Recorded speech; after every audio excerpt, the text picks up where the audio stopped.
রাসূলুল্লাহ সাল্লাল্লাহু আলাইহি ওয়াসাল্লাম বলেন, মা বাআসাল্লাহু নাবিয়্যান ইল্লা রাআল গানাম। আল্লাহ যত নবী দুনিয়ার মধ্যে পাঠাইছেন সমস্ত নবীরা মেষ চড়িয়েছেন, ছাগল চড়িয়েছেন। সাহাবারা আল্লাহ নবীকে প্রশ্ন করলেন, আনতা ইয়া রাসূলুল্লাহ, হুজুর আপনিও কি মেষ চড়িয়েছেন, আপনিও কি ছাগল চড়িয়েছেন? নবীজি জবাব দিলেন, কুনতু আরআহা আলা কারারিতা লি আহলি মক্কা। আমি কয়েক দিরহাম পারিশ্রমিকের বিনিময়ে মক্কাবাসীর মেষ চড়াইতাম। কিসের বিনিময়ে? পারিশ্রমিক। আপনাদের এলাকায় যদি এসে আমি ছাগল রাখি, মেষ রাখি, কিছু টাকার বিনিময়ে, কি করবেন আমারে? হ্যাঁ, নবী কি বললেন? কুনতু আরআহা আলা কারারিতা লি আহলি মক্কা। আমি মক্কাবাসীর মেষ চড়িয়েছি পারিশ্রমিকের বিনিময়ে। আবার বলছি, পারিশ্রমিকের বিনিময়ে আমি মক্কাবাসীর মেষ চড়াইতাম। তাহলে হালাল কোন পেশা ছোট না। বলেন, হালাল কোন পেশাই কি না? ছোট না। সহিহ বুখারীর বর্ণনা, 2072 নম্বর হাদিসের বর্ণনা। ক্বালা রাসূলুল্লাহ সাল্লাল্লাহু আলাইহি ওয়াসাল্লাম, নবীজি সাল্লাল্লাহু আলাইহি ওয়াসাল্লামের বর্ণনা, মা আকালা আহাদুন তাআমান কাত্তু খায়রাম মিন আইয়াকুলা মিন আমালি ইয়াদি। নবীজি বলেন, কোন ব্যক্তি নিজের হাতে উপার্জিত হালাল খাদ্যের চাইতে এত দামি খাদ্য সে কখনো খায় না। নিজের হাতের উপার্জিত হালাল খাদ্য আল্লাহ নবী দুনিয়ার সবচাইতে শ্রেষ্ঠ খাদ্য বলে ঘোষণা করলেন। ওয়া ইন্না নাবিয়াল্লাহি দাউদ আলাইহিস সালাতু ওয়াস সালাম কানা ইয়াকুলু মিন আমালি ইয়াদিহি। দাউদ আলাইহিস সালাতু ওয়াস সালাম নিজের হাতের কামাই করা উপার্জিত ওই অর্থ দিয়ে হালাল খাদ্য সংগ্রহ করে উনি ওনার জীবিকা নির্বাহ করতেন। দাউদ আলাইহিস সালাতু ওয়াস সালাম আল্লাহর একজন নবী। উনি নিজের হাতে কামাই করতেন, কামাই করে ওই উপার্জিত অর্থ দিয়ে উনি ওনার জীবিকা নির্বাহ করতেন। এই যুগে যদি কেউ আপনার লৌহ বর্ম ইত্যাদি বানায় কোনো হুজুর বেছে, আপনাদের কুমিল্লার কোনো হুজুর বলে, হুজুর আপনি আর কাম পান না, খুঁজা টুজা। এটা দাউদ নবী করছে, কিন্তু আমাদের বর্তমান অবস্থাটা এমন হয়ে গেছে, কোনো হুজুর করতে গেলে ছিছি আপনি এটা কি করলেন। তার মানে নবীর পেশাটাকে আপনি ছিছি বললেন, কি কোনটাকে বললেন?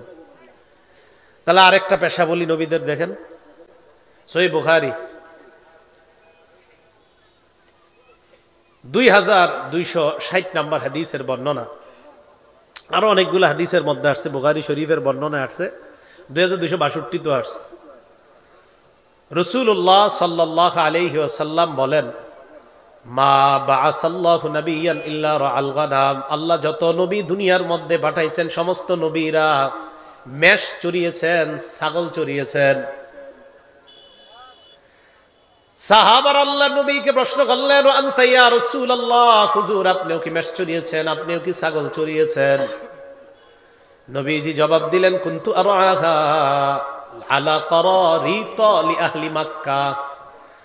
আমি কয়েক দিরহাম পারিশ্রমিকের বিনিময়ে মক্কাবাসীর মেষ চড়াইতাম। কিসের বিনিময়ে? পারিশ্রমিক। আপনাদের এলাকায় যদি এসে আমি ছাগল রাখি, মেষ রাখি, কিছু টাকার বিনিময়ে, কি করবেন আমারে? হ্যাঁ, নবী কি বললেন? কুনতু আরআহা আলা কারারিতা লি আহলি মক্কা। আমি মক্কাবাসীর মেষ চড়িয়েছি পারিশ্রমিকের বিনিময়ে। আবার বলছি, পারিশ্রমিকের বিনিময়ে আমি মক্কাবাসীর মেষ চড়াইতাম। তাহলে হালাল কোন পেশা ছোট না। বলেন, হালাল কোন পেশাই কি না? ছোট না। আল্লাহ বুঝার তৌফিক দান করেন। সহিহ বুখারীর বর্ণনা, 2074 নম্বর হাদিসের বর্ণনা। আন আবি হুরায়রা রাদিয়াল্লাহু তাআলা আনহু قال قال رسول الله صلى الله عليه وسلم। আবু হুরায়রা রাদিয়াল্লাহু তাআলা আনহুর বর্ণনা, আল্লাহ রাসূল সাল্লাল্লাহু আলাইহি ওয়াসাল্লাম বলেন, লা আইয়াহতাতিবা আহাদুকুম হুজমাতান আলা যহরিহি খায়রুম মিন আইয়াসআলা আহাদান ফায়ুতিয়াহু আও ইয়ামনাআ। তোমাদের কেউ কাঠ সংগ্রহ করে পিঠের উপর বহন করবা। এই কাঠ পিঠের উপর বহন করার পর কাঠ বেচে তুমি হালাল জীবিকা উপার্জন করা, মানুষের কাছে চাওয়ার চাইতে আমি নবী তোমার পেশাটাকে উত্তম বলে ঘোষণা করলাম। কারো কাছে তুমি চাইবা, ফায়ুতিয়া আও ইয়ামনা, সে দিতেও পারে নাও দিতে পারে। তুমি কারো কাছে চাওয়ার চাইতে কাঠ পিঠে বহন করে নিয়ে তুমি বিক্রি করে হালাল জীবিকা উপার্জন করবা। আমি নবী তোমার এই পেশাটাকে উত্তম পেশা বলে ঘোষণা করলাম। সহিহ বুখারী 2075 নাম্বার হাদিস। عن الزبير بن العوام رضي الله تعالى عنه قال قال رسول الله صلى الله عليه وسلم জুবাইর ইবনুল আওয়াম রাদিয়াল্লাহু তাআলা আনহুর বর্ণনা, আল্লাহ রাসূল সাল্লাল্লাহু আলাইহি ওয়াসাল্লাম বলেন, লা আইয়াখুযা আহাদুকুম আহবুলা খায়রুল লাহু মিন আইয়াসআলান নাস। কোন মানুষ রশি নিয়ে জঙ্গলে যাবে, যাওয়ার পর লাকড়ি সংগ্রহ করে ওই লাকড়ি রশি দিয়ে বাঁধবে, বাঁধার পর এই রাশি দিয়ে লাকড়িগুলা বেঁধে বাজারে নিবে, নেওয়ার পর এই লাকড়ি বিক্রি করে হালাল জীবিকা উপার্জন করবে, পরিবার নিয়ে চলবে। আমি নবী তার জন্য অন্য কোন মানুষের কাছে ভিক্ষা করার চাইতে এই পেশাটাকে শ্রেষ্ঠ পেশা বলে ঘোষণা করলাম। পরিবার গঠনের শুরুতে হালাল পেশা, হালাল উপার্জনের প্রতি মনোযোগী হতে হবে। কথাটা মাথায় রাখা।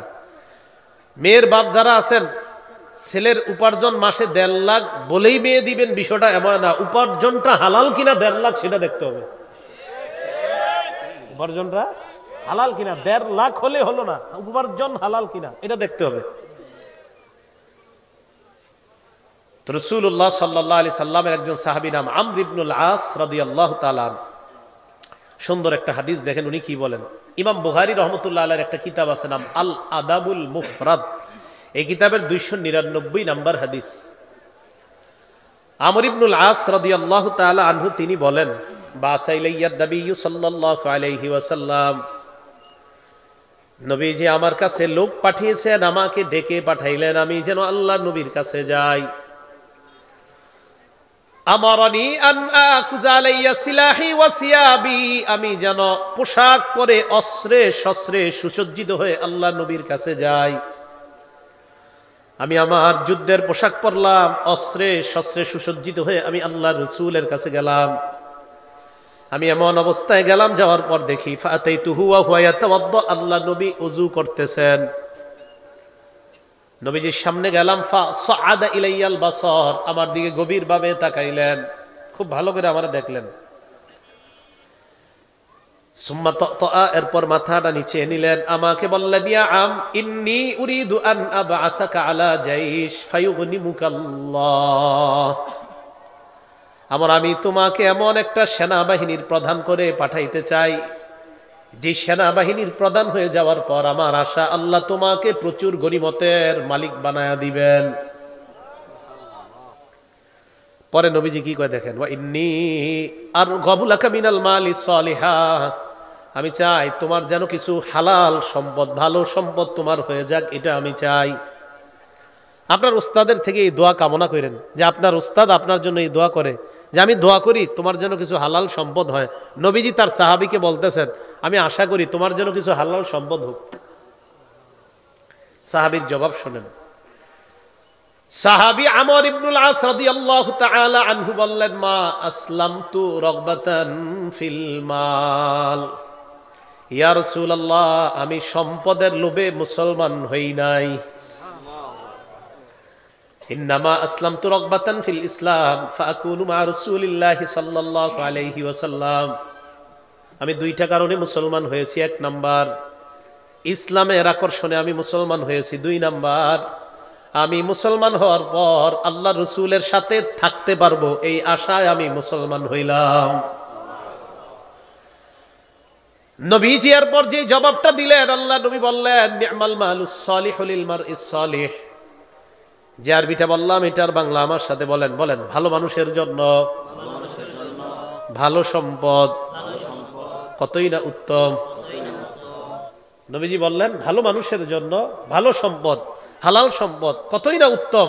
তোমার কিছু হালাল সম্পদ হওয়াটা এটা কতই না উত্তম। আমি নবী চাই তুমি একটা ভালো মানুষ, তোমার সম্পদটাও যেন ভালো হয়, এটা আমি আল্লাহর কাছে কামনা করি। তাহলে কি পাইলাম? শেষের দিকে একটা সুন্দর শব্দ শিখলাম, সুন্দর একটা বাক্য শিখলাম, ভালো মানুষের ভালো সম্পদ এটা কতই না উত্তম। আল্লাহ আমাদের সকল পারিবারিক জীবনে যেন হালাল বিষয়টার প্রতি 100% সতর্ক অবলম্বন করতে পারি আমরা, আল্লাহ তৌফিক দান করেন। হারাম সামান্যতম যেন আমার উপার্জন থেকে ঢুকে না যায়, এই ব্যাপারে সচেষ্ট থাকা। রাসূল সাল্লাল্লাহু আলাইহি সাল্লাম আল্লাহর কাছে দোয়া করতেন। তিরমিজি শরীফের 2361 নম্বর হাদিসের বর্ণনা।